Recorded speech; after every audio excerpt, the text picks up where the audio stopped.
ಪ್ರಚಲಿತ ಈ ಕಾರ್ಯಕ್ರಮದ ಪ್ರಾಯೋಜಕರು ರೋಹನ್ ಕಾರ್ಪೊರೇಷನ್, ಸಹ ಪ್ರಾಯೋಜಕರು father Muller's charitable trust, SDM college Ujire, VK furniture and electronics.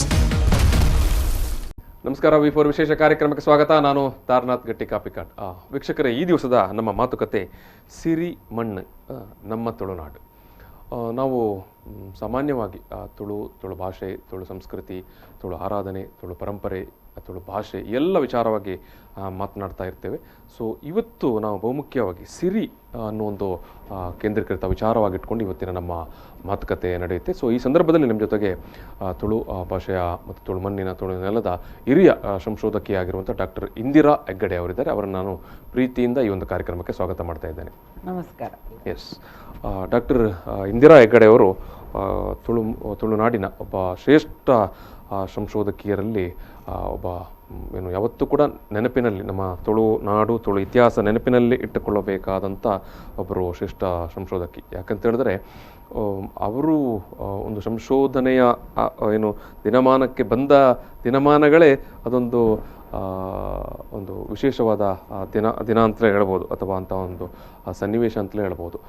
So ಅವರು ಸಂಶೋಧನೆಗೆ ತೊಡಗಿಕೊಂಡ ನಂತರ ಅನೇಕ ವಿಚಾರಗಳನ್ನು, ಬಹುಮುಖ್ಯವಾಗಿ ಸ್ತ್ರೀವಾದಿ ನೆಲೆಯಲ್ಲಿ ಅವರು ಈ ತುಳು ಮಣ್ಣನ್ನು, ಈ ತುಳುವಿನ ಸಂಸ್ಕೃತಿಯನ್ನು, ಈ ತುಳುವಿನ ಗ್ರಾಮ ಆಡಳಿತವನ್ನು ಅವರು ಪರಿಶೋಧನೆ ಮಾಡಲಿಕ್ಕೆ ಆರಂಭಿಸ್ತಾರೆ. ಸೊ ಆ ಹಿನ್ನೆಲೆಯಲ್ಲಿ ಅವರು ಕ್ಷೇತ್ರಾಧ್ಯಯನ ಮಾಡಿದ ನೆಲೆಯಲ್ಲಿ ಅನೇಕ ಕೃತಿಗಳನ್ನು ಅವರು ತುಳು ಅಥವಾ ತುಳು ಬದುಕಿನ ಮೇಲೆ ಬರೀತಾರೆ. ಬಹುಮುಖ್ಯವಾಗಿ ನಾನು ಇಲ್ಲಿ ಉಲ್ಲೇಖ ಮಾಡಬೇಕಾದದ್ದು ಅವರ ಕೃತಿಗಳು. ಒಂದು ಬಂಟರು ಒಂದು ಅಧ್ಯಯನ, ಇದು 2004ರಲ್ಲಿ ಪ್ರಕಟವಾದಂಥ ಬರಹ ಅಥವಾ ಕೃತಿ. ಆಮೇಲೆ ತುಳುನಾಡಿನ ಗ್ರಾಮಾಡಳಿತ ಮತ್ತು ಅಜಲು, ಇದು 2004ರಲ್ಲಿ ಪ್ರಕಟವಾದ ಇನ್ನೊಂದು ಕೃತಿ. ತುಳುವೆರ ಅಟಿಲ್ ಅರಗಣೆ, ಅದು 2008ರಲ್ಲಿ. ಆಮೇಲೆ ತುಳುವರ ಮೂಲತಾನ ಆದಿ ಆಲಡೆ ಅನ್ನುವಂಥ ಕೃತಿ. ಆಮೇಲೆ ಪರಂಪರೆ ಮತ್ತು ಪರಿವರ್ತನೆ, ಮೂಲತಾನದ ನಾಗರ್ಭ ಬ್ರಹ್ಮ ಮತ್ತು ಪರಿವಾರ ದೈವಗಳ ಸಂಧಿಪಾಡ್ದನ, ಇದು 2014ರಲ್ಲಿ ಪ್ರಕಟಗೊಂಡಂಥ ಒಂದು ಕೃತಿ. ಆಮೇಲೆ ಬಹುಮುಖ್ಯವಾದದ್ದು ಸಿರಿಬಾರಿ ಲೋಕ ತುಳುನಾಡು, ಒಂದು ಅಧ್ಯಯನ, 2018ರಲ್ಲಿ ಪ್ರಕಟವಾದಂಥ ಕೃತಿ. ಇದು ಈಗ ನಮ್ಮ ಮುಂದೆ ಕೂಡ ಇದೆ ಇದು. ಸೊ ಇದು ಕನ್ನಡ ಪುಸ್ತಕ ಪ್ರಾಧಿಕಾರದವರು ಪ್ರಕಟಿಸಿರುವಂಥ ಕೃತಿ ಇದು. ಸೊ ಈ ರೀತಿಯಾಗಿ ನಿರಂತರವಾಗಿ ತುಳುವನ್ನೇ ಒಂದು ಶೋಧದ ನೆಲೆಯಾಗಿ ಅವರು ಕ್ಷೇತ್ರ ಕಾರ್ಯಗಳನ್ನು ಮಾಡಿಕೊಂಡು ಬರಿತಾ ಇರುವಂಥ ಮತ್ತು ಸಂಶೋಧನೆಯನ್ನು ಜನರಿಗೆ, ಯಾಕಂದರೆ ಕೇವಲ ಬರೆಯುವುದು ಮಾತ್ರ ಅಲ್ಲ, ಜನರ ನಡುವೆ ಇದ್ದು ಸಂಘಟನೆ ಮಾಡಿಕೊಂಡು ಜೊತೆಗೆ ವಿಚಾರ ಸಂಕಿರಣಗಳಿರ್ಬೋದು ಅಥವಾ ಕಾರ್ಯಕ್ರಮಗಳಿರ್ಬೋದು, ಎಲ್ಲ ಸಂದರ್ಭದಲ್ಲಿ ಅವರು ತನ್ನ ಅನುಭವವನ್ನು ಹಂಚಿಕೊಳ್ತಾ ಇದ್ದಾರೆ. ಸೊ ಎಲ್ಲ ಕಾರ್ಯದ ಜೊತೆಗೇನೆ ಅವರು ಮಾಡಿದ ಸಾಧನೆಗೆ ಅವರಿಗೆ ಸಾಕಷ್ಟು ಪುರಸ್ಕಾರಗಳು, ಅವರ ಈ ಒಂದು ಸಾಧನೆಯನ್ನು ನಮ್ಮ ಸಮಾಜ ಗುರುತಿಸಿದೆ ಕೂಡ. ಬಹುಮುಖ್ಯವಾಗಿ ಕರ್ನಾಟಕ ತುಳು ಸಾಹಿತ್ಯ ಅಕಾಡೆಮಿಯ ಗೌರವ ಪ್ರಶಸ್ತಿ, ಆಮೇಲೆ ಕನ್ನಡ ಸಾಹಿತ್ಯ ಪರಿಷತ್ತದು ಪ್ರಶಸ್ತಿ, ಆಮೇಲೆ ಕರ್ನಾಟಕ ಜಾನಪದ ಅಕಾಡೆಮಿಯ ಪ್ರಶಸ್ತಿಗಳು ಇರ್ಬೋದು. ಸೊ ಅನೇಕ ಸಂಘ ಸಂಸ್ಥೆಗಳು ನೀಡುವಂಥ ಪ್ರಶಸ್ತಿಗೆ ಅವರು ಭಾಜನರಾಗಿದ್ದಾರೆ. ಅವರನ್ನು ಪ್ರಶಸ್ತಿಗಳು ಅಥವಾ ಗೌರವಗಳು ಅವರನ್ನು ಹುಡುಕಿಕೊಂಡು ಬಂದಿದೆ ಅತ್ಯಂತ ಅರ್ಹವಾಗಿ. ಸೊ ನಾನು ಇವತ್ತಿನ ಮಾತುಕತೆಯ ಸಂದರ್ಭದಲ್ಲಿ ಬಹುಮುಖ್ಯವಾಗಿ ಅವರ ಸಿರಿಬಾರಿ ಲೋಕ ತುಳುನಾಡು ಈ ಹಿನ್ನೆಲೆಯಾಗಿ ಇಟ್ಟುಕೊಂಡು ಸಿರಿಯ ಕಲ್ಪನೆ, ಸಿರಿಯ ಆರಾಧನೆ ಎಲ್ಲ ವಿಚಾರವನ್ನು ನಾವಿವತ್ತು ಮಾತನಾಡಲಿಕ್ಕಿದ್ದೇವೆ. ನಾನು ಮೇಡಮ್ ಮೊದಲಾಗಿ ಮಾತನಾಡುವ ಸಂದರ್ಭದಲ್ಲಿ ಸಿರಿಯ ಕಲ್ಪನೆ ಅಥವಾ ಒಂದು ಜನಪದ, ನಮ್ಮ ಜನಪದೀಯರ ನಡುವೆ ಸಿರಿಯನ್ನು ನಾವು ಯಾವ ರೀತಿಯೆಲ್ಲ ಅದನ್ನು ಕಲ್ಪಿಸಿಕೊಳ್ತೇವೆ, ಅಥವಾ ಮೂಲ ಸಿರಿ ಅಂತ ಹೇಳಿದರೆ ಅದು ನೀವು ಯಾವೆಲ್ಲ ರೀತಿಯಲ್ಲಿ, ಅಥವಾ ನಮ್ಮ ಹಿರಿಯರು ಪೂರ್ವಿಕರು ಯಾವೆಲ್ಲ ರೀತಿಯಲ್ಲಿ ಅದನ್ನು ನೋಡಿದ್ದಾರೆ ಅನ್ನುವಂಥದ್ದು. ಬಹುಶಃ ಸಿರಿಯನ್ನು ಪದದ ಅರ್ಥದಿಂದಲೇ ಬಹುಶಃ ಆರಂಭಿಸಬಹುದು ಏನು? ಸಿರಿ ಅಂದರೆ ಬೆಳವಣಿಗೆ, ಚುಗುರು, ತಿರಿ ತುಳು ತಿರಿ, ಬೆಳವಣಿಗೆ, ಪಿಂಗ ಎಲ್ಲವೂ ಕುಡಿಪು, ಕಣ್ಣದ ಕುಡಿಪು ಸಿರಿ, ಕುಡಿಪು, ಬಂಜಿದ ಕುಡಿಪುಲ ಸಿರಿಯೇ. ಹಾಗೆ ಸಿರಿ ಎಂಬ ಹಾಗೆ ನಾನಾ ಅರ್ಥ, ಒಟ್ಟಾರೆ ಸಮೃದ್ಧಿ, ಬೆಳವಣಿಗೆ, ಈ ಎಲ್ಲ ಅರ್ಥದಲ್ಲಿ ಸಿರಿ ಪದವನ್ನು ನಾವು ನಮ್ಮ ಜನಸಂಸ್ಕೃತಿಯಲ್ಲಿ ಬಳಸ್ಕೊಂಡಿದ್ದೀವಿ. ಸಿರಿ ಪದ ಅಂದ್ರೆ ಅರ್ಥೈಸಿದ್ದೇವೆ. ಈಗ ಸಿರಿ ಅಂದ್ರೆ ಸಾಮಾನ್ಯವಾಗಿ ಸಂಸ್ಕೃತಿ ಪರಂಪರೆ ಯಾವತ್ತೂ ನಿರಲ್ಲ. ಅದು ಹರಿಯುವ ನೀರು, ಹರಿಯುವ ನೀರು ಬದಲಾವಣೆಗೆ ಆಗ್ತಾ ಇರ್ತದೆ. ಇತ್ತೀಚಿನ ವರ್ಷಗಳಲ್ಲಿ ಆದ ಬದಲಾವಣೆ ಸ್ವಲ್ಪ ಹೆಚ್ಚಿಗೆ. ಯಾಕಂದರೆ ನಮ್ಮ ಆರಾಧನಾ ಸಂಸ್ಕೃತಿ ಇದ್ರೂ ಕೂಡ, ನಡೀತಾ ಇದ್ರೂ ಕೂಡ, ಮುಂದುವರಿತಾ ಇದ್ರೂ ಕೂಡ ಮೂಲ ರೂಪವನ್ನು ಉಳಿಸಿಕೊಳ್ಳುವಲ್ಲಿ ಸೋತು ಹೋಗ್ತಾ ಇದೆ. ಮೂಲವನ್ನು ಹೌದು ಹೌದು. ನಾವು ಬಹುಶಃ ಎಲ್ಲೋ ಪರಿವರ್ತನೆ ಅನ್ನುವಂತ ಹೆಸರು ಅಥವಾ ನೆಪದಲ್ಲಿ ನಮಗೆ ಗೊತ್ತಿಲ್ಲದೆ ಕೆಲವು ಗೊತ್ತಿದ್ದು ಗೊತ್ತಿಲ್ಲದೆ. ಯಾಕಂದ್ರೆ ಈಗ ಕೃಷಿ ಸಂಸ್ಕೃತಿ ನಾಶ ಆದ್ಮೇಲೆ ಹಳ್ಳಿಗಳೆಲ್ಲ ಜೀವನ ಸಂಸ್ಕೃತಿ ಪೇಟೆ ಕಡೆ ತಿರುಗಿದ ಮೇಲೆ ನಮ್ಮವರು ಹೊರಗಡೆಯಿಂದ ದುಡ್ಡು ಸಂಪಾದನೆ ಮಾಡಿ ಹಳ್ಳಿಯ ಮೂಲ ನೆಲೆಗೆ ಬಂದು ಅದನ್ನು ಖರ್ಚು ಮಾಡಿ ಆರಾಧನೆ ಅದು ಮಾಡಿ, ಉದಾಹರಣೆಗೆ ಬನವನ್ನು ಕಡಿದು ಅಲ್ಲಿ ಕಾಂಕ್ರೀಟ್ ಚಪ್ಪರ ನಿರ್ಮಿಸಿ ಅಥವಾ ಶೀಟ್ ಹಾಕಿ ನಾಗರಗಳು ಅಲ್ಲಿ ಇರದ ಹಾಗಂತ ಪರಿಸರ ನಿರ್ಮಿಸಿ ನಾಗರನ ಪೂಜೆ ಮಾಡಿ ಹೋಗ್ತಾರೆ. ಇದು ಬದಲಾವಣೆ ಆಗಿದ್ದು. ಆದ್ರೆ ನಮ್ಮ ಜನಗಳು ಅದು ಅರಿವೇ ಇಲ್ಲ. ನಾವು ಒಂದು ಮೂಲವನ್ನು ಕೆಡವಿದ್ದೇವೆ ಅನ್ನೋ ಅರಿವಿಲ್ಲ, ನಾಶ ಮಾಡಿದ್ದೇವೆ. ಮೊಟ್ಟೆ ಇಡುವ ನಾಗಗಳಿಗೆ ಅಲ್ಲಿ ಮೊಟ್ಟೆ ಇಡಕ್ಕೆ ಜಾಗನೇ ನಾವು ಇಟ್ಟಿಲ್ಲ ಇವಾಗ. ಯಾಕಂದ್ರೆ ಹಿಂದೆ ಇದ್ದ ಪುಂಚ ಅಥವಾ ಮುರಕಲ್ಲಿನ ಮೆಟ್ಲು ತರ ಮಾಡಿಟ್ಟಿದ್ರು, ಚೈತ್ಯ ಅಂತ ಹೇಳಿದ್ದಾರೆ, ಚಿತ್ತೇರಿ ಸಂಸ್ಕೃತ ಹೆಸರು ಕೊಟ್ಟಿದ್ರು. ತುಳುನಲ್ಲಿ ಮುಡಿಂಚ ಅಂದ್ರೆ ಸತ್ತವರ ಸಮಾಧಿ ರೀತಿ, ಧೂಪೆ ರೀತಿ ಇತ್ತು, ಈಗಲೂ ಇದೆ ತುಂಬಾ ಕಡೆ. ಅದನ್ನೆಲ್ಲ ಕೊಡವೆ ಬೊಂಬಾಯಿಂದ ಬಂದವರಿಗೆ ಮತ್ತೆ ಒಟ್ಟಾದವರಿಗೆ ಕೂತ್ಕೊಳ್ಳಿಕ್ಕೆ ಜಾಗ ಇಲ್ಲ, ಚೇರ್ ಹಾಕಕ್ಕೆ ಜಾಗ ಇಲ್ಲ, ಮತ್ತೆ ಅಲ್ಲಿ ಹಾವು ಹೋಗೋ ಜಾಗದಲ್ಲಿ ಹೆದರ್ತಾರೆ ಜನ ಅಂತ ನೆಲಕ್ಕೆ ಕಾಂಕ್ರೀಟ್ ಹಾಕ್ಬಿಟ್ಟು ಮೇಲ್ಗಡೆ ಅಂತಾರೆ ಶೀಟ್ ಹಾಕಿ ಅದರದ್ದು ಕೆಡವಿದ್ದಾರೆ ಒಂದು ಕಡೆ.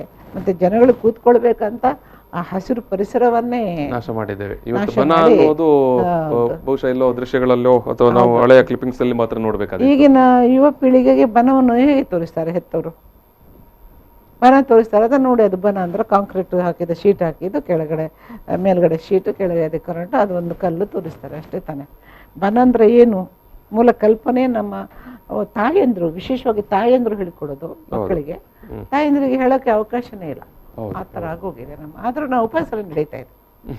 ಉಪಾಸನೆಗೆ ಏನು ಕಡಿಮೆ ಇಲ್ಲ, ಯಾಕಂದ್ರೆ ನಮ್ಮಲ್ಲಿ ಎಲ್ಲಿವರೆಗೆ ಹಣ ಇರುತ್ತೆ ಅಲ್ಲಿವರೆಗೆ ಉಪಾಸನೆ ನಡೀತದೆ. ಆದ್ರೆ ಇದು ಹಣದ ಉಪಾಸನೆಯ ಸ್ವರೂಪಕ್ಕಿಂತಲೂ ದೊಡ್ಡ ಒಂದು ಏನು ಆಡಂಬರದ ಸ್ವರೂಪಕ್ಕೆ ಬಂದು ನಿಂತಿದೆ. ಹೌದು, ಆಡಂಬರದಿಂದಲೇ ನಡೀತದೆ. ನಮ್ಮಲ್ಲಿ ಹೇಳ್ತಾರಲ್ಲ, ಬನ ಕಡಿಯಬಾರದು, ಬನದ ಚಿಗುರನ್ನು ಕಡಿಯಬಾರದು, ಮೇಲೆ ಹೋಗೋ ಚಿಗುರನ್ನು ಕಡಿಯಬಾರದು, ಕೆಳಗಡೆ ಹೋಗೋ ಬೇರನ್ನು ಕಡಿಯಬಾರದು. ಯಾಕಂದ್ರೆ ಕಡಿಯಬೇಕಾದ್ರೆ ಆಟಿ ಅಮಾವಾಸ್ಯೆ ಮಾತ್ರ ಇತ್ತು. ವರ್ಷದಲ್ಲಿ ಒಂದು ಬಾರಿ ಯಾಕಂದ್ರೆ ಅದು ನಿಬಿಡಬಾಗಬಾರ್ದು ಎಂಬ ದೃಷ್ಟಿಯಿಂದ ವರ್ಷಕ್ಕೆ ಒಂದು ಬೇರೆ ಕತ್ತಿ ಮುಗಿಸೋಕೆ ಅವಕಾಶ ಇತ್ತು. ಈಗ ಬುಲ್ಡೋಸರೇ ಸೋಗ್ತಾರೆ, ಈಗ ಕತ್ತಿ ಹೋಗಿ ಬುಲ್ಡೋಸರೇ ಓಡ್ತಾರೆ. ಒಂದು ನಂಬಿಕೆ ಅಂತ ಇದ್ರು ಕೂಡ ನಾವು ಇವತ್ತು ಆ ಸಂಸ್ಕೃತಿಯ ಮೂಲವನ್ನೇ ನೀವು ಹೇಳಿದ ಬುಲ್ಡೋಸರ್ ತಂದು ಬುಲ್ಡೋಸರ್ ಓಡ್ತಾ ಇದೆ, ಬನಗಳು ಕೆಡ್ತಾ ಇದೆ. ಆದ್ರೆ ಕೆಲವು ಕಡೆ ಈ ತರ ಒತ್ತಡಗಳು ಬಂದ ಮೇಲೆ ಒಂದೆರಡು ಕಡೆ ಬನ ನಾಶ ಮಾಡಿಬಿಡಿ ಅಂದ್ರೆ, ಉದಾಹರಣೆ ಇತ್ತೀಚೆಗೆ ಒಂದು ಅಷ್ಟಮಂಗಳ ನಡೆಯಿತು. ಈ ಕೊರಗತನಿಯ ಕೂಡ ತನ್ನ ಪರಿವರ್ತನೆ ಮಾಡಿದ್ದಾರೆ. ಈಗ ಮೂಲದ ಕೊರಗತನಿಯ ಇರ್ಬೋದು. ನಗರದ ಕೊರಗ ಬೇರೆ, ಹಳ್ಳಿಯ ಕೊರಗತನಿಯ ಬೇರೆ. ನಮ್ಮ ಮನೆಯಲ್ಲಿ ಕೂಡ ಕೊರಗತನಿಯ ಇದ್ದಾನೆ, ಅವನು ಮೂಲ ಸ್ವರೂಪದಲ್ಲಿ ಇದ್ದಾನೆ, ಮರದ ಕಟ್ಟೆಯಲ್ಲಿ ಇದ್ದಾನೆ. ಆ ಕಟ್ಟೆಯಲ್ಲಿ ಕೊರಗರೇ ತಿಂಗಳಿಗೊಮ್ಮೆ ಬಂದು ಅರ್ಚನೆ ಮಾಡಿ ಪೂಪು ಜನಕ ಮಾಡಿ ಹೋಗ್ತಾರೆ ಕೊರಗರೆ. ಕೊರಗ ಸಮುದಾಯದವರು ಬೇರೆಯವರು ಹೋಗಲ್ಲ, ಬೇರೆ ಯಾರು ಹೋಗಲ್ಲ ಅಲ್ಲಿಗೆ, ಅಲ್ಲಿ ಹೋಗ್ತಾರೆ ವರ್ಷಕ್ಕೊಮ್ಮೆ. ಆದ್ರೆ ಆರಾಧನೆ ಮಾಡಿಕೊಂಡು ಬರ್ತಾ ಇದ್ದಾರೆ. ಇತ್ತೀಚೆಗೆ ಅಲ್ಲಿ ಒಂದು ಅಷ್ಟಮಂಗಳ ಪ್ರಶ್ನೆ ಆಯ್ತಂತೆ, ಇಟ್ಟಿದ್ದು ಮೇಲ್ವರ್ಗದವರು, ಅದು ದೇವರು ಕೊರಗರದ್ದು. ಹಾಗಾಗ್ಬಿಟ್ಟು ಮುಂದೆ ಏನಾಗುತ್ತೆ ಗೊತ್ತಿಲ್ಲ ನನಗೆ, ಇಲ್ಲಿವರೆಗೆ ಹಾಗೆ ಇದೆ. ಅವರು ಆದ್ರೆ ಅಷ್ಟಮಂಗಳ ಪ್ರಶ್ನೆ ಮಾತು ಹೇಳಿದ್ರಂತೆ, ಹಸಿರು ತೆಗಿಬೇಡಿ ಅಂತ. ಅದು ಒಂದು ನಾವು ಮೆಚ್ಚುವಂತ ವಿಷಯ.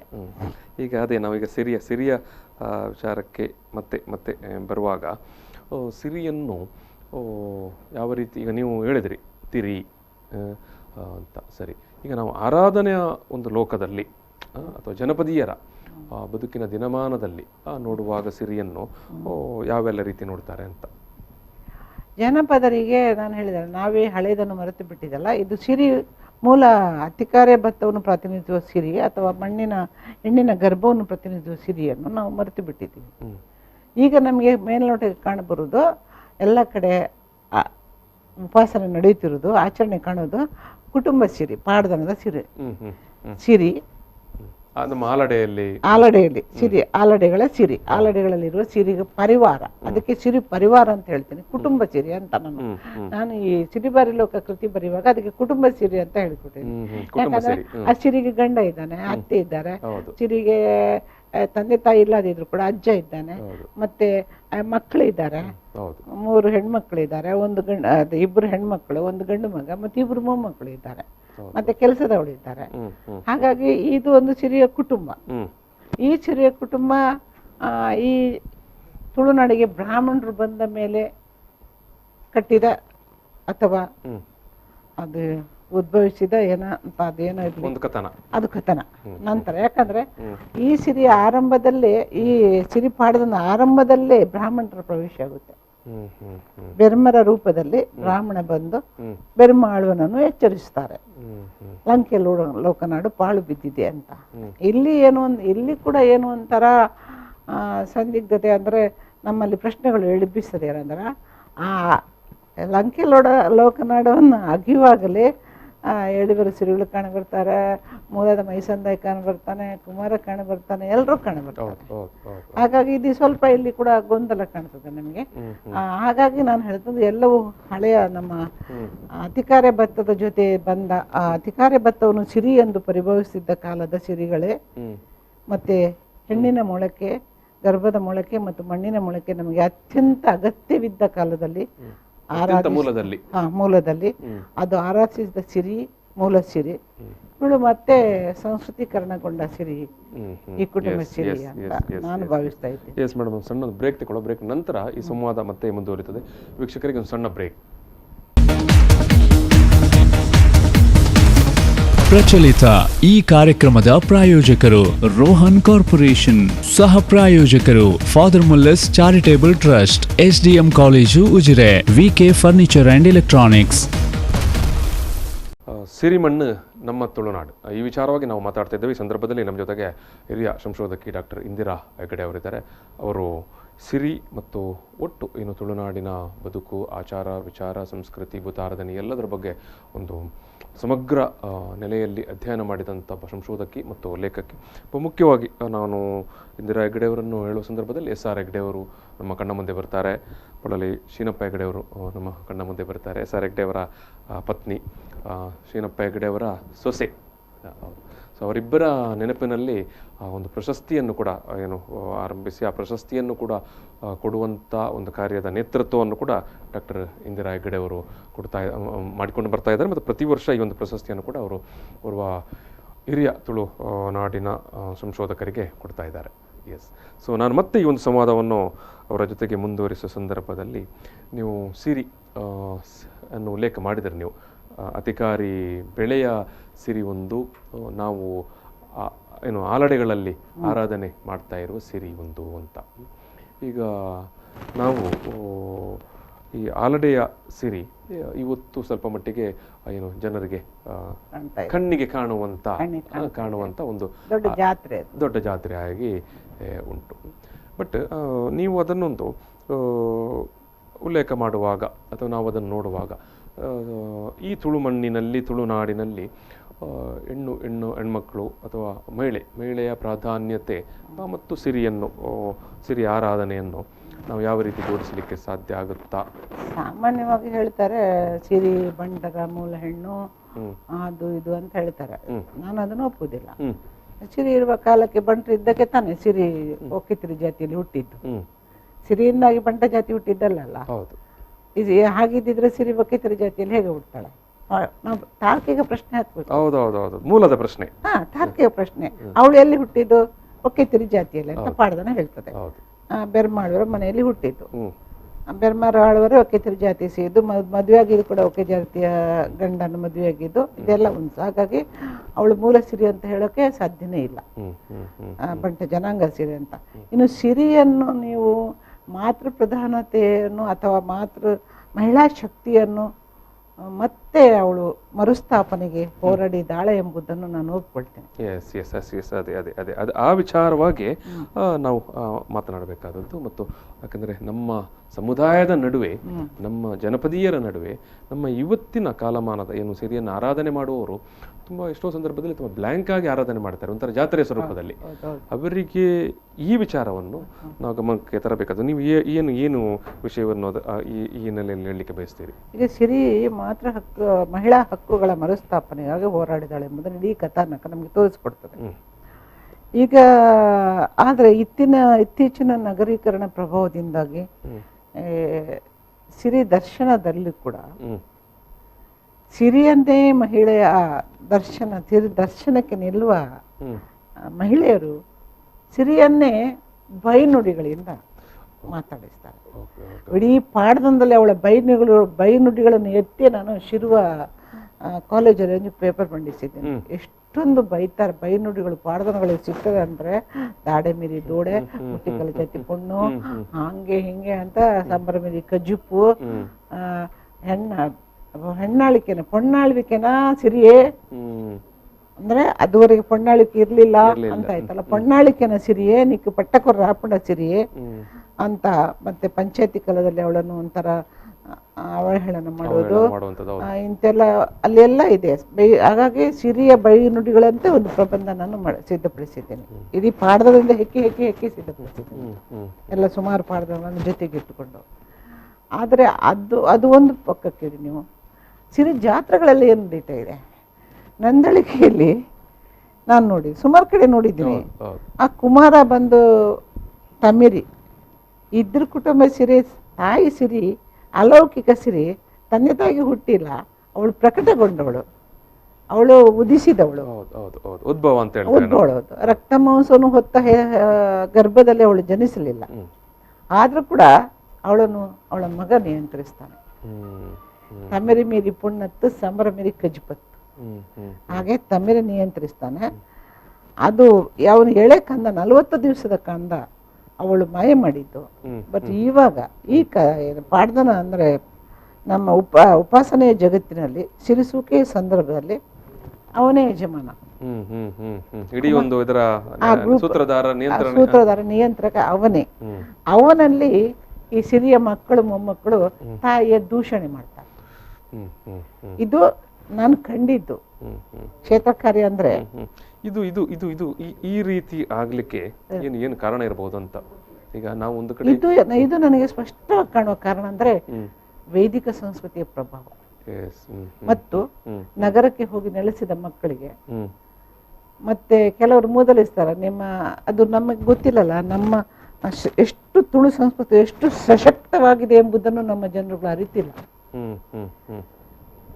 ವೇದಿಕ ಸಂಸ್ಕೃತಿಯಿಂದ ತುಳು ಸಂಸ್ಕೃತಿ ತುಂಬಾ ಸಶಕ್ತವಾಗಿದೆ. ಯಾಕಂದ್ರೆ ಅದು ಮಣ್ಣಿನಿಂದ ಬಂದು ಜನಪದದ್ದು, ಅದು ಮಣ್ಣಿನ ಸಂಸ್ಕೃತಿ. ಯಾರೊಂದು ಹೇರಿದ ಸಂಸ್ಕೃತಿ ಅಲ್ಲ, ಹೇರಿಸಿದ ಸಂಸ್ಕೃತಿ ಅಲ್ಲ. ಹಾಗಾಗ್ಬಿಟ್ಟು ನಮ್ಮ ಜನಗಳಿಗೆ ಅದೆಲ್ಲ ಪೇಟೆಯವರೆಲ್ಲ ತಮಾಷೆ ಮಾಡ್ತಾರೆ. ಸಿರಿಗೆ ಮರುಮದುವೆ ಆಗ್ತಕ್ಕೆ ಅವರಲ್ಲಿ ಬ್ರಾಹ್ಮಣರಲ್ಲಿ ಮರುಮದುವೆ ಇಲ್ಲಲ್ಲ. ಆ ಮರುಮದುವೆ, ಗಂಡನನ್ನು ಬಿಟ್ಟು ಹೋದು ಯಾಕೆ ಹೋಗ್ಬೇಕಾಗಿತ್ತು ಅವಳು ಗಂಡನ, ಇಂತೆಲ್ಲ ಪ್ರಶ್ನೆಗಳಲ್ಲಿ ಬರ್ತದೆ, ಪ್ರಶ್ನೆ ಹಾಕ್ತಾರೆ. ಇದಕ್ಕೆ ನಗರ ಸಂಸ್ಕೃತಿ ಪ್ರಭಾವ. ಆದ್ರೆ ನಾನು ಹೇಳ್ತಾ ಇದ್ದೀನಿ, ನಮ್ಮ ಬ್ರಾಹ್ಮಣ ಸಮಾಜ ಕೂಡ ಮಾತೃಮೂಲ ಸಮಾಜವನ್ನು ಗೌರವಿಸಿ ಅವರ ಅಲ್ಲಿ ಅವರೊಂದು ಬಾಲ ವಿಧವೆ ಗಂಡ ಸತ್ತ ಮೇಲೆ ಕೂಡ ಗಂಡನ ಮನೆ ಇರಬೇಕಂತ ಒಂದು ಅವರ ಸಂಪ್ರದಾಯ ಇದೆ. ಆದ್ರೆ ನಮ್ಮ ದಕ್ಷಿಣ ಕನ್ನಡ ಜಿಲ್ಲೆಯಲ್ಲಿ ತುಳುನಾಡಿನಲ್ಲಿ ಗಂಡ ಸತ್ತ ಮಕ್ಕಳನ್ನು, ವಿಧವೆಯರನ್ನು, ಬಾಲ ವಿಧವೆಯರನ್ನು ಅಥವಾ ಯಂಗ್ ಹುಡುಗಿಯರನ್ನು ತವರು ಮನೆಗೆ ಕರ್ಕೊಂಡು ಬರ್ತಾರೆ, ಗಂಡನ್ನು ಬಿಡಲ್ಲ. ಅದಕ್ಕೆ ಕಾರಣಗಳು ಇದೆ, ಅದನ್ನ ನಾವು ಇಲ್ಲಿ ಹೇಳುದಿಲ್ಲ. ಯಾಕಂದ್ರೆ ಇಲ್ಲಿ ಕರ್ಕೊಂಡು ಬಂದು ತಾಯಿ ಮನೆಯಲ್ಲಿ ಯಜಮಾನಿಯಾಗಿ ಕೂಡ ಇರ್ತಾಳೆ. ಈಗ ಶಿವರಾಂಕರ್ ಹತ್ರ ಮರಳಿ ಮಣ್ಣಿಗೆ ಕಾದಂಬರಿ ನೋಡಿ, ಪಾರ್ವತಿ ಅಲ್ಲಿ ಬರ್ತಾಳೆ. ಹಾಗಾಗಿ ನಮ್ಮ ಊರಲ್ಲಿ ಎಲ್ಲ ಕಡೆ ಇದೆ. ಆ ಬೇರೆ ವೈದಿಕ ಸಂಸ್ಕೃತಿ ಉತ್ತರ ಭಾರತ ನೋಡಿ, ಬಂಗಾಳಿಂದ ಎಲ್ಲ ವೃಂದಾವನಕ್ಕೆ ಸೇರಿದೆ, ಗೋಪಿಕರು ಆಗಿದ್ದಾರೆ. ಆ ರಕ್ಷಣೆ ನಮ್ಮ ಹೆಣ್ಮಕ್ಳಿಗಿದೆ. ಆ ಪ್ರಭಾವ ಬ್ರಾಹ್ಮಣ ಧರ್ಮದ ಮೇಲೂ ಆಗಿದೆ. ನಮ್ಮ ಜನಗಳು ಅದನ್ನು ಅರ್ಥಕೊಳ್ಬೇಕು. ನೀವು ಹೇಳಿದ ಒಂದು ಎಚ್ಚರಿಸುವ ಕೆಲಸ ಆಗ್ಬೇಕು. ಗೊತ್ತಿಲ್ಲದ ಈಗ ನಮ್ಗೇನಾಗಿದೆ, ಒಂದು ವರ್ಗ ದುಡಿಮೆಯಲ್ಲೇ ಮೈ ಮರಿತಾ ಇದೆ, ಇನ್ನೊಂದು ವರ್ಗ ಹಣ ಮತ್ತು ಆಡಂಬರ ಹೆಣ್ಮಕ್ಳಿಗೆ ಈ ಕಡೆ ಸೆಮಿನಾರ್ ಅದರಲ್ಲಿ ಭಾಗವಹಿಸಲ್ಲ, ಓದಕ್ಕೆ ಹೋಗಲ್ಲ, ಇಂತ ಎಲ್ಲ ಇದೆ. ಹಾಗಾಗಿ ಎಚ್ಚರಿಸುವ ಕೆಲಸ ಆಗ್ಬೇಕು. ಅದು ಹೇಗೆ ಗೊತ್ತಿಲ್ಲ. ಈಗ ನಾವು ಸಿರಿಯನ್ನೇ ಅದೊಂದು ಮೂಲದ ಆರಾಧನೆ ಅಂತ, ತುಳುನಾಡಿನ ಮೂಲದ ಆರಾಧನೆ ಅಂತ ಹೇಳುವಾಗ ಸಿರಿಯನ್ನೇ ಹೇಳೋದಾ? ಅದು ನಾನು ಕುಟುಂಬ ಸಿರಿಯನ್ನು ಹೇಳಲ್ಲ, ಈ ಸಿರಿಯನ್ನು ಇನ್ನೊಂದು ಅಧಿಕಾರ ಭತ್ಯವನ್ನು ಪ್ರತಿನಿಧಿಸಿ ಸಿರಿ ಹೇಳ್ತೀನಿ. ಯಾಕಂದ್ರೆ ಆ ಪಾಡ್ದನ ಏನು ಹೇಳ್ತೇವೆ ಗೊತ್ತಾ, ಘಟ್ಟದ ಮೇಲಿನಿಂದ ಅಧಿಕಾರ ಭತ್ತವನ್ನು ತಂದ್ರು ಯಜಮಾನ್ ಪಾಳೆಗಾರ ತಂದ, ಇಲ್ಲಿ ಬೆಳಿಗ್ಗೆ ಬಿತ್ತಿ ಸಂಜೆ ಬೆಳೆಯುವ ಅಂತ ಅಲ್ಲಿ ಹೇಳ್ತಾರೆ. ಅದನ್ನ ಇವತ್ತು ಅಂದ್ರೆ ಅದೊಂದು ಪ್ರಾತಿನಿಧ್ಯ ರೂಪವಾಗಿ ಕಂಬಳ ನಡೆದ ಮೇಲೆ ಆ ಭತ್ತವನ್ನು ಮನೆಯೊಳಗೆ ತರುವ ಮೊದಲು ಅಲ್ಲಿ ಈ ದೆಯ್ಯೋಲ ನಲಿಕೆ ಆಗ್ಬೇಕಂತೆ. ದೆಯ್ಯೋಲ ನಲಿಕೆ ಸ್ವರೂಪ ಹೇಗೆ ಅಂದ್ರೆ 2 ಸಿರಿಗಳು, ಅದು 3 ದಿವಸ, 1 ದಿವಸ, 3 ದಿವಸ, 5 ದಿವಸ, 7 ದಿವಸ, 11 ದಿವಸ, 13 ದಿವಸ ನಡೆಯುತ್ತೆ. ಅಂದ್ರೆ ಇದರಲ್ಲಿ ಪುತ್ತೆಯಲ್ಲಿ 11 ದಿವಸ ರಾಜರ ಪುತ್ತೆ ಚೌಟರ ಆಡಳಿತ, ದೆಯ್ಯಂದಿ ಅಂತ ಅಲ್ಲಿ ಇವಾಗ್ಲೂ ಇದೆ ನೋಡಿ, ಕಾಯರ್ಮಂಜ ಅರಮನೆ ಪಕ್ಕ ದೆಯ್ಯಂದಿ ಗುಡಿ ಇದೆ. ಅವರ ಫೋಟೋ ನನಗೆ ಫೋನಲ್ಲಿ ಇದೆ, ಅಲ್ಲಿ ಗುಡಿದ್ದು. ಹಾಗೆ ಅಲ್ಲಿ 11 ದಿವಸ ನಡೀತಿತ್ತು ದೆಯ್ಯಲ ನೆಲಿಕೆ. ಅದು ಸಿರಿ ನಮ್ಮ ಮೂಲದ ಸಿರಿ, ನಮ್ಮ ಮಣ್ಣಿನ ಸಿರಿ. ನಾವು ಆರಂಭ ಬೇಸಾಯದ ಆರಂಭ ಕಾಲದ ಸಿರಿ. ಆ ಸಿರಿಯನ್ನು ನಾವು ಹೊಟ್ಟೆ ಹಸಿವು ತಣಿಸಲು ಉಪಯೋಗಿಸಿದ್ದೀವಿ. ಬಂಜಿದ ಬಡವಗೂ ಆ ಸಿರಿ, ಅವಳು ಸಿರಿ ಅಂದ್ರೆ ಅದು ಮನುಷ್ಯ ರೂಪ ಕೊಟ್ಟೆ. ಮತ್ತೆ ಮನುಷ್ಯ ರೂಪ ಕೊಟ್ಟಾಗ ಅಲ್ಲಿ ಕುಂಭ ರೂಪದಲ್ಲಿ ಗರ್ಭ ರೂಪದಲ್ಲಿ ಪೂಜಿಸಿದ್ರು. ಇಲ್ಲಿ ಅಲ್ಲಿ ಅದು ನೀವು ಅದರಲ್ಲಿ ತೋರಿಸ್ಬೋದು, ಪುಸ್ತಕದಲ್ಲಿ ಫೋಟೋ ಇದೆ. ಅದು ಭತ್ತ 2 ಹೆಡಿಗೆಗಳಲ್ಲಿ ಅತಿಕಾರೆ ಭತ್ತವನ್ನು ಇಟ್ಟು ಅದಕ್ಕೆ ದೀಪ ಇಟ್ಟು ಕಾಯಿ ಹೊಡೆದು ಕಾಯಿಯಲ್ಲಿ ನೆನೆಕುಲ್ ಹಾಕಿ ಕೂಡ ಬತ್ತಿ ಇಡ್ತಾರೆ. ಆಗ್ಬಿಟ್ಟು ಅಂತ ಅದು ಸಿರಿ, ಅದು ಮೂಲ ಸಿರಿ. ಅಲ್ಲಿ ಮೇಡಮ್ ಸಣ್ಣ ಒಂದು ಬ್ರೇಕ್ ತಗೊಳ್ಳೋ, ಬ್ರೇಕ್ ನಂತರ ಈ ಸಂವಾದವನ್ನು ಮತ್ತೆ ಮುಂದುವರಿಸುವ. ವೀಕ್ಷಕರಿಗೆ ಒಂದು ಸಣ್ಣ ಬ್ರೇಕ್. ಪ್ರಚಲಿತ ಈ ಕಾರ್ಯಕ್ರಮದ ಪ್ರಾಯೋಜಕರು ರೋಹನ್ ಕಾರ್ಪೊರೇಷನ್, ಸಹ ಪ್ರಾಯೋಜಕರು father Muller's charitable trust, SDM college Ujire, VK furniture and electronics. ಸಿರಿಮಣ್ಣು ನಮ್ಮ ತುಳುನಾಡು, ಈ ವಿಚಾರವಾಗಿ ಇವತ್ತು ನಾವು ಮಾತಾಡ್ತಾ ಇದ್ದೇವೆ. ಈ ಸಂದರ್ಭದಲ್ಲಿ ನಮ್ಮ ಜೊತೆಗೆ ತುಳುನಾಡಿನ ಹಿರಿಯ ಸಂಶೋಧಕಿ ಡಾಕ್ಟರ್ ಇಂದಿರಾ ಹೆಗ್ಗಡೆ ಅವರು ಈ ಒಂದು ಸಂವಾದದಲ್ಲಿ ಭಾಗವಹಿಸಿದ್ದಾರೆ. ನಾನು ಮತ್ತೆ ಈ ಸಂವಾದವನ್ನು ಮುಂದುವರಿಸುವ ಸಂದರ್ಭದಲ್ಲಿ ಮೇಡಮ್, ನೀವು ಈಗಾಗಲೇ ಏನು ಉಲ್ಲೇಖಿಸಿದಂಥ ಮೂಲ ಸಿರಿಯನ್ನು ನೀವು ಪ್ರಸ್ತಾಪ ಮಾಡಿದರೆ, ಅದರ ಬಗ್ಗೆ ವಿವರಣೆ ಕೊಟ್ಟರೆ.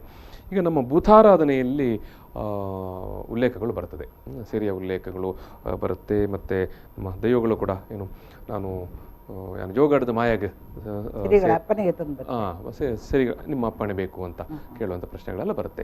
ಸೊ ಈ ಸಿರಿಯನ್ನು ನೀವು ಯಾರು, ಏನು, ಹೇಗೆ ಅಂತ ಹೇಳ್ತೀರಿ? ಪ್ರತಿ ಬಾರಿ ದೈವಗಳು ಮಾಯದ ಲೋಕಗಳು ಜೋಗಗಳು ಸಿರಿಗಳ ಅಪ್ಪನಿಗೆ ತಂದು ಬರುತ್ತೆ. ನಾನು ಮಾಯ ಲೋಕದಿಂದ ನಿಮ್ಮ ಮುಂದೆ ಬಂದು ಇಡ್ಬೇಕಾದ್ರೆ ಸಿರಿಗಳ ಅಪ್ಪನೆ ಬಂದು ಪಡೆದು ಬಂದೆ. ಮತ್ತೆ ಅದು ಇನ್ನೊಂದು ಪಾಡದನಗಳಲ್ಲಿ ಹೆಚ್ಚಿನಲ್ಲಿ ಸಿರಿಬಾರಿ ಲೋಕ ಕೆಳಗಿದೆ, ಅದು ಸಿರಿಬಾರಿ ಲೋಕಕ್ಕೆ ಬಂದೆ, ಸಿರಿಬಾರಿ ಲೋಕ ಬರುತ್ತೆ. ತೀರ್ಥುಂಡು ಸಿರಿಬಾರಿ ಲೋಕ, ಮಿರ್ಕೊಂಡು ಮೇಲಮೆ ಲೋಕ, ತೀರ್ಥುಂಡು ಸಿರಿಬಾರಿ ಲೋಕ. ತಳನಾಡು ಘಟ್ಟದ ತೀರ್ಥನಾಡು ಇರ್ಬೋದು, ಅದು ಗೊತ್ತಿಲ್ಲ. ಪಾಠದನಗಳು ಪ್ರತಿ ತೀರ್ಥುಂಡು ಮಿತ್ತು ಅವ್ರು ಸ್ಪಷ್ಟವಾಗಿ ಆ ಪುಸ್ತಕದಲ್ಲಿ ನಾನು ಸಿರಿಬಾರಿ ಲೋಕದಲ್ಲಿ ಅದರ ಎಲ್ಲ ಪಾಠದನಗಳು ಇರೋದನ್ನ ಹೆಕ್ಕಿ ಹಾಕಿದ್ದಾನೆ. ಯಾವ ಪಾಠದನ ಯಾವ ರೀತಿ ಮೆನ್ಷನ್ ಮಾಡಿದೆ ಅದನ್ನ, ಸಿರಿಬಾರಿ ಲೋಕ ಎಲ್ಲಿದೆ ಅಂತ ಹೇಳ್ತದೆ ಅಂತ ಅದನ್ನ ಹಾಕಿದ್ದೀನಿ. ಹಾಗೆ ಇದು ಸಿರಿಬಾರಿ ಲೋಕ ಎಂಬುದನ್ನು ಸ್ಪಷ್ಟವಾಗಿ ಪಾಠದನಗಳು ಹೇಳ್ತದೆ. ಹಾಗಾಗಿ ಮೊನ್ನೆ ವಾರ್ತಾ ಬರದಲ್ಲಿ ಬರೆದ ಲೇಖನದಲ್ಲಿ ಹೇಳಿದ್ದೇನೆ, ಪರಶುರಾಮ ಸೃಷ್ಟಿ ಅಲ್ಲ, ಇದು ಸಿರಿಗಳ ನಾಡು, ಇದು ಸಿರಿಗಳ ನಾಡು, ತುಳುನಾಡು ಸಿರಿಗಳ ನಾಡು, ಮಾತೃಶಕ್ತಿಯ ನೆಲೆ. ಸಿಂಧೂ ಕಣಿವೆ ಅಂತ ಇಡೀ ವಿಶ್ವದಲ್ಲಿದ್ದ ಮಾತೃಶಕ್ತಿ ಅಲ್ಲಿ ಅಳಿದಿದೆ, ಇಲ್ಲಿ ಉಳಿದಿದೆ. ನಮ್ಮಲ್ಲಿ ಸಿರಿ ಮಾತೃಶಕ್ತಿಗಳ ನೆಲೆ ಇದೆ. ಈಗ ಭೂತಗಳು ಕೂಡ ನಿಜವಾಗಿ ಪುರುಷ ಭೂತಗಳಲ್ಲ, ಅದ್ ನಮ್ಮಲ್ಲಿ ಪ್ರತ್ಯಯ ಪುರುಷ, ಅದಿಮಾದಿ ಆ ಏಂಬೆ ಅಂತ ಹೇಳ್ತೀವಿ, ಆಲ್ಮೂಲ ಅಂತ ಹೇಳಲ್ಲ. ಆದ್ರೆ ನಿಜ ಕೊಡಮಣಿ ತಾಯಿ ಕೂಡ ಹೆಣ್ಣು ಭೂತಾನೆ ಅಂತ ಅಂದ್ರೆ ಅದಕ್ಕೆ ಅರ್ಧನಾರೀಶ್ವರ ಕಲ್ಪನೆ ಕೊಟ್ರು.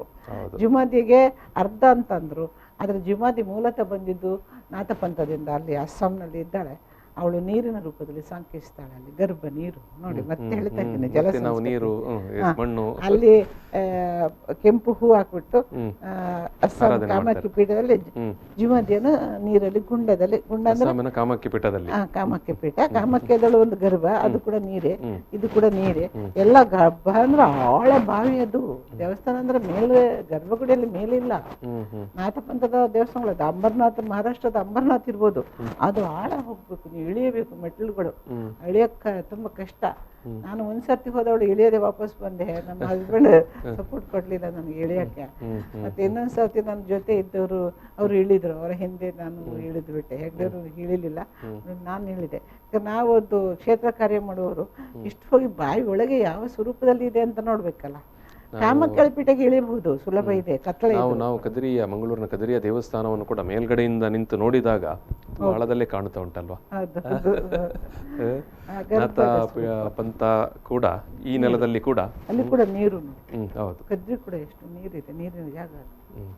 ಅಸ್ಸಾಂ ಆ ಕಡೆ ಬ್ರಹ್ಮಪುತ್ರ ಇದೆ ಭಾಗದಲ್ಲಿ, ಈ ಭಾಗದಲ್ಲಿ 9 ಇರೋದು ಕೂಡ ಮಹಾಮತಿ. ಎಲ್ಲರದ್ದು ಒಬ್ಬರದ್ದು ಮಾತ್ರ, ಭುವನೇಶ್ವರಿದ್ದು ಮಾತ್ರ ಮೇಲ್ಮಟ್ಟದಲ್ಲಿ ಇದೆ, ಬಾಕಿ ಎಲ್ಲ ಬಾವಿ ಒಳಗೆ.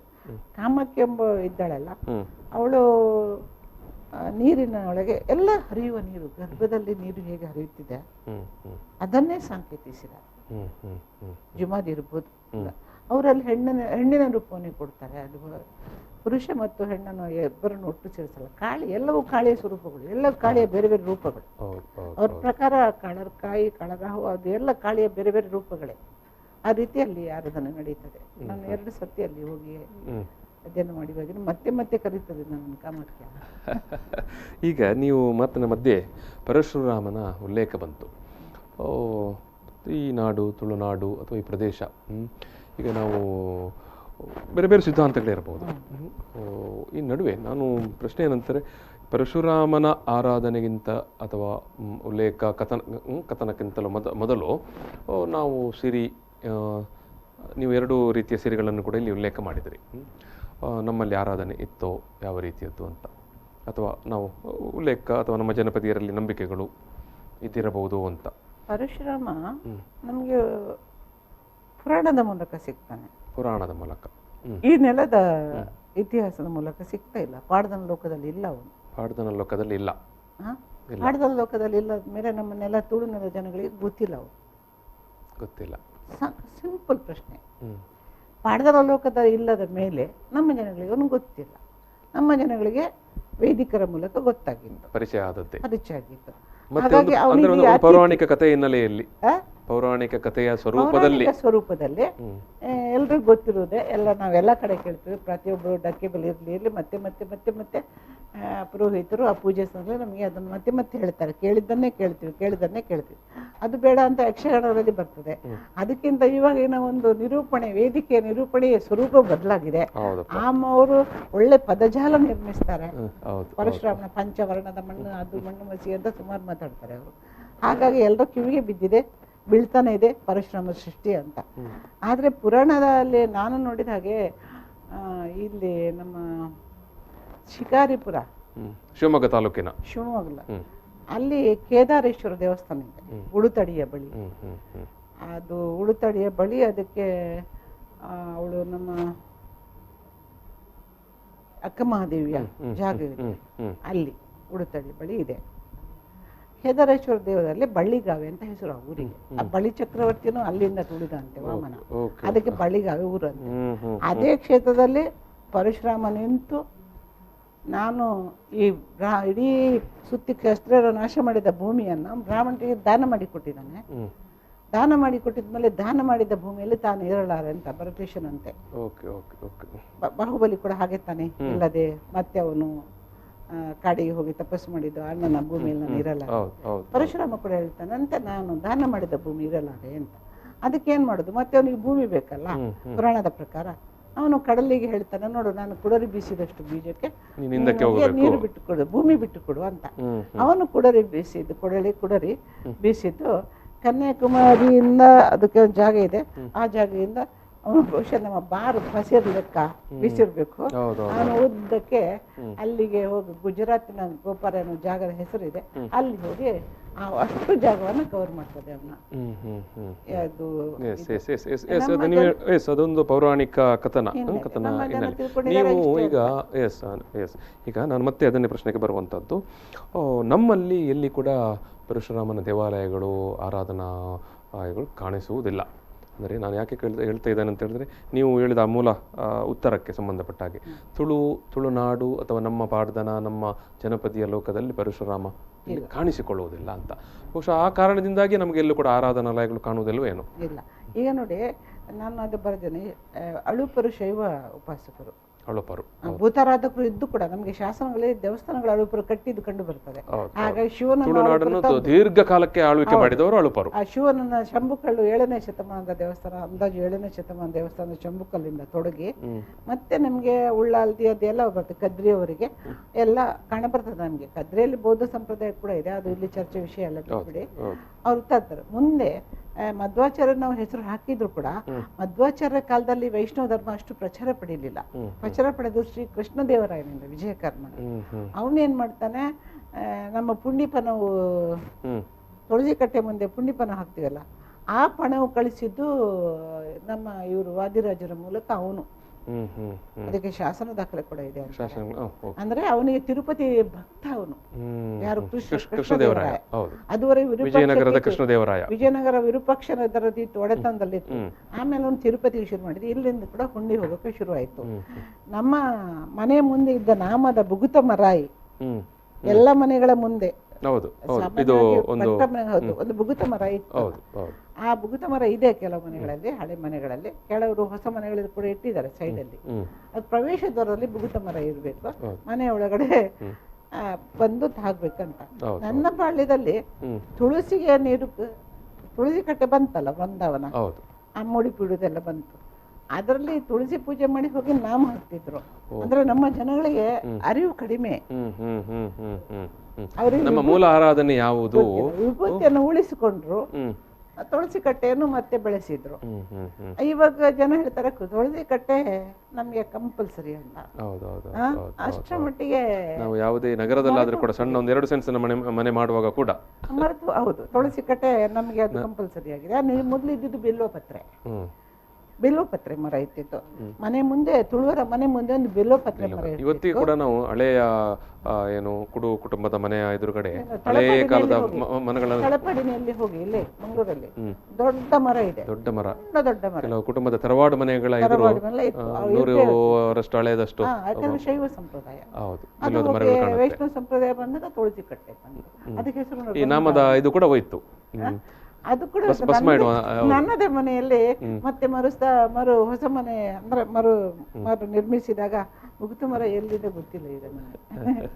ಬಟ್ ನಾನು ತಂದು ಒಳಗಡೆ ಇಟ್ಟಿದ್ದೀನಿ. ಬೇರೆ ನಮ್ಮ ಬೇರೆ ಪಾಲು ಇತ್ತಲ್ಲ, ಪ್ರತಿ ಪಾಲಲ್ಲೂ ಇಟ್ಟಿದ್ರು. ಅಷ್ಟರ ಮಟ್ಟಿಗೆ ಬುಗುತ ಮರ ಆಗ್ತದೆ. ವಿಭೂತಿ ಮರಿಗೆ ನಾವು ಬುಗುತ ಮರ ಅಂತ ಹೇಳುದು. ಅದು ಇರ್ತಿತ್ತು. ಬೂದಿ. ಅದು ಭಸ್ಮ ಹೇಗೆ ಮಾಡುದಂತ ಶಿನಪ್ಪಿ ಹೆಗ್ಡೆ ಅವರು ಅವರ ಕೃತಿಯಲ್ಲಿ ಬರೆದಿದ್ದಾರೆ. ನಮ್ಮ ಮನೆ ಮುಂದಿರುವ ಇದರಲ್ಲಿ ನೇತಾಡುವ ಆ ಬುಗುತ ಮರೆಯಲ್ಲಿ ಭಸ್ಮ ಹೇಗೆ ಮಾಡಿ ಹಾಕುದಂತ ಕೂಡ ಅದರಲ್ಲಿ ಶಿನಪ್ಪಿ ಹೆಗ್ಡೆ ಅವರ ಕೃತಿಯಲ್ಲಿ ವಿವರಣೆ ಇದೆ.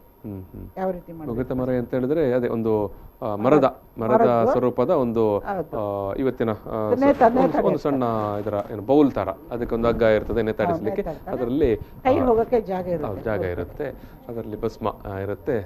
ಬೆಳಿಗ್ಗೆ ಹಣೆಗೆ ಹಚ್ಚಿಕೊಳ್ತಾ ಇದ್ರು. ಸೊ ಅದು ಯಾವ ರೀತಿ ಮಾಡ್ತಾರೆ ಅನ್ನೋದನ್ನು ಕೂಡ ನಿಮ್ಮ ಕೇರಳದಲ್ಲಿ ಇವತ್ತಿಗೂ ಭಸ್ಮ ಹಾಕೋದು ಅವರು ಉಳಿಸಿಕೊಂಡಿದ್ದಾರೆ. ನಾವು ಉಳಿಸಿಕೊಂಡಿಲ್ಲ ಅಷ್ಟೇ. ನಾವು ಬೇಗ ಪರಿವರ್ತನೆ ಆಗ್ಬೋದು. ನಾವು ಒಂಥರ ಏನು ವೇಗದ ಬದುಕಿಗೆ ಅಥವಾ ಆಧುನಿಕ ಬದುಕಿಗೆ ಅಥವಾ ನೀವು ಆಗ್ಲೇ ಉಲ್ಲೇಖ ಮಾಡಿದಾಗೆ ಏನು ನಮ್ಮಲ್ಲಿ ದುಡ್ಡಿನ ಅರಿವು ತುಳುನಾಡಿನಲ್ಲಿ ಜಾಸ್ತಿ ಆಯ್ತು. ಸೊ ಆ ಸಂದರ್ಭದಲ್ಲಿ ನಮ್ಮ ಆರಾಧನೆಗಳೆಲ್ಲ ಸ್ವಲ್ಪ ಆಡಂಬರ ಸ್ವರೂಪ ಪಡೆದ್ಬಿಟ್ಟು ಕೆಲವರು ಪ್ರಯತ್ನಿಸ್ತಾರೆ ಉಳಿಸ್ಕೊಳ್ಳೋಕೆ. ಅದು ಇನ್ನೊಂದು ನಮ್ಮಲ್ಲಿ ಸಮಸ್ಯೆ ಅಂದ್ರೆ ಸಮೂಹ ಸ್ವತ್ತೊಡೆತನಲ್ವಾ. ಸಮೂಹ ಸ್ವತ್ತೊಡೆದಲ್ಲಿ ಮಾತೃ ಕುಟುಂಬ ಅಲ್ವಾ. ಮಾತೃ ಕುಟುಂಬದಲ್ಲಿ ಒಬ್ಬೊಬ್ರದ್ದು ನಡೆಯಲ್ಲ ಸಲಹೆ ಕೂಡ. ಯಜಮಾನ ಗಟ್ಟಿ ಇದ್ರೆ ಯಜಮಾನನ ಅರಿವು ಚೆನ್ನಾಗಿದ್ರೆ, ಯಜಮಾನನಿಗೆ ಎಲ್ಲ ಇದ್ರ ಬಗ್ಗೆ ನಾಲೆಜ್ ಇದ್ರೆ ಎಲ್ಲವೂ ಚೆನ್ನಾಗಿ ಹೋಗ್ಬಲ್ಲದು. ಒಳ್ಳೆಯ ವಿವೇಚನೆ ಇದ್ರೆ ಅವನು ಎಲ್ಲವನ್ನು ತೂಗಿಸಿಕೊಂಡು ಹೋಗ್ಬಾರ, ಹಳೇದನ್ನು ಉಳಿಸ್ಕೊಂಡು ಹೊಸದನ್ನು ಅಗತ್ಯ ಇದ್ರೆ ಸೇರಿಸ್ಕೊಂಡು ಹೋಗುವಂತ ಚಕ್ಕತೆ ಯಜಮಾನನಲ್ಲಿ ಇರಬೇಕು. ಅದ್ರೆ ಏನು ಆಗಲ್ಲ. ಇಲ್ಲದಿದ್ರೆ ನಮ್ಮ ಪಂಬದ ಪಾತ್ರೆಗಳು, ದೈವ ಪಾತ್ರೆಗಳು ಹೆಣ್ಮಕ್ಳು ಮಾತಾಡಿದ್ರೆ ಪೆರಡೆ ಕಿಲೆಪುಣ ಅಂತ ಹೇಳ್ತಾರೆ. ನಿಮ್ ಗಮನಕ್ಕೆ ಬಂದಿದೆ ಇಲ್ವಾ? ಮಾತೃಪ್ರಧಾನ ಆಚರಣೆಯಲ್ಲಿ ದೈವ ಪಾತ್ರೆ ಪೆರಡೆ ಕಿಲೆಪುಣ ಅಂತ ಹೇಳೋದು ಎಷ್ಟು ದೊಡ್ಡ ತಪ್ಪಲ್ವಾ? ಅದು ಯಾವುದೋ ಒಂದು ಕಡೆ ಹೇಳಿದ್ರಂತೆ, ಒಂದು ಕುಟುಂಬದ ಮಹಿಳೆ ಹೇಳಿದ್ರಂತೆ, ಕುಟುಂಬದ ಮಹಿಳೆಯರು, ಆ ಪೆರಡೆ ಕಿಲೆತೆ ನಿನ್ನ ಕೊಂಜಿ ಚೆಮ್ಮು ನೀರು ತಿಕ್ಕಲೆಕ್ಕತ್ತನು ಇದರ ಇನ್ನೂ ತಾಣಲು ಕಂಬಳ ಕೋರಿ ಕಟ್ಟಗಂದೆ ಒಡದು ಅಡವ ಹಾಕಿ ಪೋತೆ ಇತ್ತಾರೆ ಇತ್ತ ಈ ಭೂತ ಪಾತ್ರನತ್ತು ಈ ಪೂಜಾರಿ ಪಾತ್ರನು ಅಥವಾ ದೈವ ಪಂಬದ ಪಾತ್ರನು ಇತ್ತನ ಜಪ್ಪಡು. ಅಂದರೆ ಅದೇ ಅಲ್ಲಿ ಹೆಣ್ಣು ಮಕ್ಕಳು ಅಥವಾ ನೀವು ಹೇಳಿದ ಹಾಗೆ ಆವಾಗ ಕೂಡ ನೀವು ಒಂದು ಉಲ್ಲೇಖ ಮಾಡಿದರೆ, ಹೆಣ್ಣು ಒಂದು ವೇಳೆ ವಿಧವೆ ಆದರೂ ಕೂಡ ಆಕೆ ತನ್ನ ತಾಯಿಯ ಮನೆಗೆ ಬಂದು ಅಲ್ಲಿ ಆಕೆಗೆ ಒಂದಷ್ಟು ಬ್ರಾಹ್ಮಣರಲ್ಲಿ, ನಮ್ಮಲ್ಲಿ ಅದು ಸಂಪ್ರದಾಯನೇ.